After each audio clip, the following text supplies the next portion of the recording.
Okay?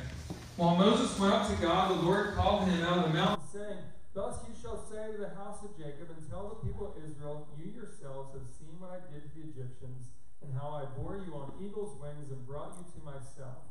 Now therefore, if you will indeed obey my voice and keep my covenant, you shall be my treasured possession among all peoples, for all the earth is mine. And you shall be to me a kingdom of priests and a holy nation.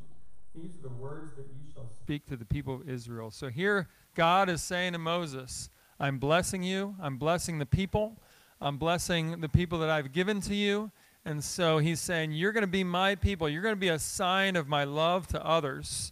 And I love the picture that he gives there, not just because I like the Eagles football team, but he does give a great picture how he gathered them up just like an eagle and flew out of this persecution and bondage and slavery and took them out of this horrible situation. And then if you jump over to chapter 20, go over to chapter 20, verse 1 and 2.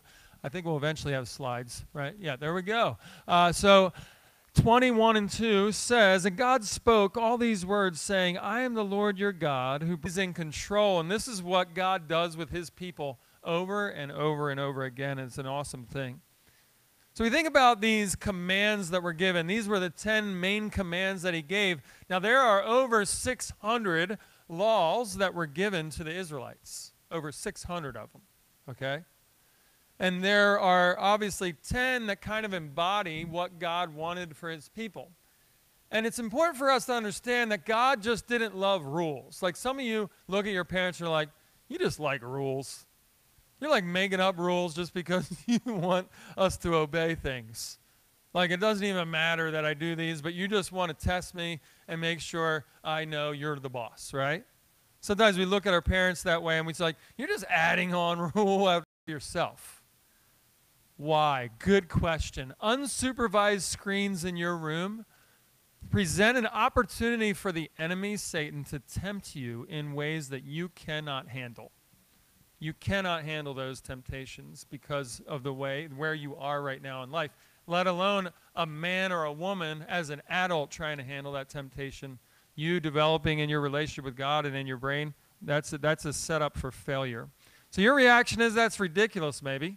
All my friends can do this. They got their phone in their bed, they got this going on, and smartphones everywhere, iPads, whatever, and there's no rules there. And your parents' goal here is that you're not mature enough yet to handle all the temptations that this device will throw at you.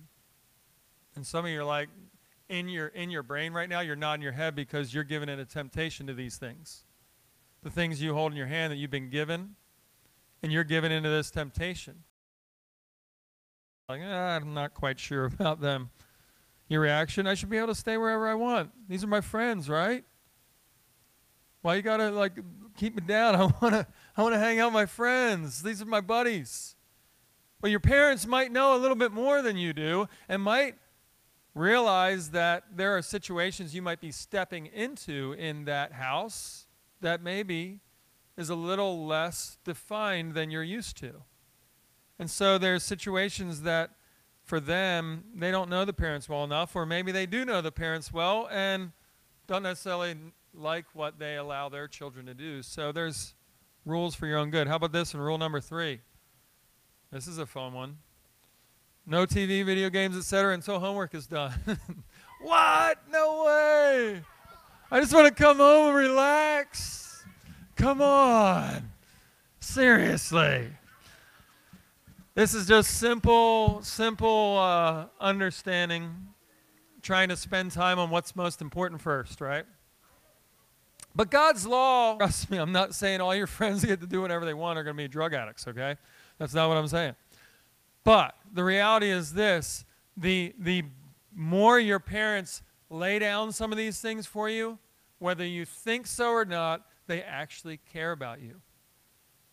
And sometimes they go a little overboard in your mind, but it is better than them going less and you doing whatever you want because you're not able to handle it yet.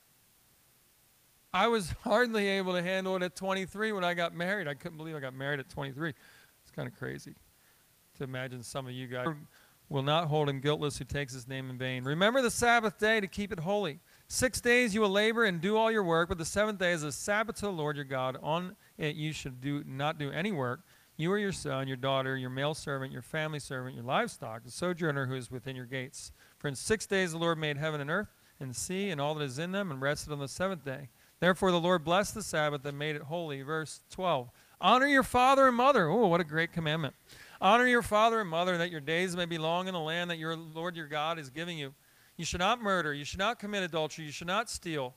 You should not bear false witness against your neighbor, false witness against your neighbor. You should not covet your neighbor's house. You should not covet your neighbor's wife or his male servant or his female servant or his ox or his donkey or anything that is your neighbor's. So here's the list.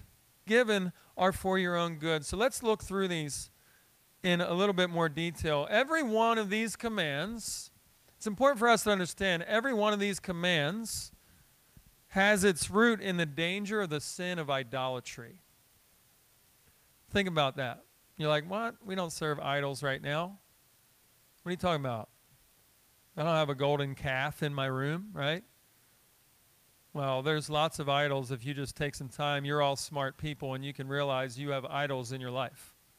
Idols of sports, idols of friends, idols of money, idols of clothes, idols of smartphones, idols of games, idols of whatever, you name it. There's idols everywhere. Be the one who really fulfills some of those things. And if you're doing that, I'm telling you right now, just write it down. It'll never happen. They will never fulfill what you need in your life. Now, they will do some cool things and some nice things. I see Franklin, Kelly, about to get married. They're getting counseling. Everybody should get counseling before they get married. They just, are about wanting to understand things. Here's the deal. They understand, hopefully, that other person is not going to fulfill those things. They're not hoping in each other for satisfaction, right? Number 2, don't have any idols, the idolatry of worship. Idolatry of worship, what are you worshiping? Number 3, taking God's name in vain. Here's the idolatry of respect, right? Do you respect the name of God? Keeping the Sabbath, the idolatry of focus. Some of you in here this morning spend a couple weeks on this one, right? Honoring your father and mother. The idolatry of authority. I am the authority, just like Adam and Eve had back in the day, right? I want to be like God. I want to be the authority. And instead of honoring your mom and dad, instead of obeying them, you want to be their authority, and that's the idolatry struggle there. Do not murder. There's an idolatry of emotions there, of anger, of hatred. We're letting our emotions rule us in that moment of wanting to murder and hurt somebody. Do not commit adultery, idolatry of fulfillment in another person. Think the idolatry of wanting what that person has, seeing that they have it, and really being focused on wanting that. And we had a video we're going to show. We're not going to show that today because we kind of had other things going on, birthdays, and we're not trumping. Yeah, sorry, I've just made you guys feel bad for having a birthday. You guys can go check that video out. The Bible Project has a great video on the law. And if you go YouTube it, these are the guys we've been showing different videos of them. But get a hold of that YouTube channel and watch every video you can in all the time you have without dishonoring your parents when they tell you to go do something and get off your phone. Well, Tim said to watch the videos. I'm not getting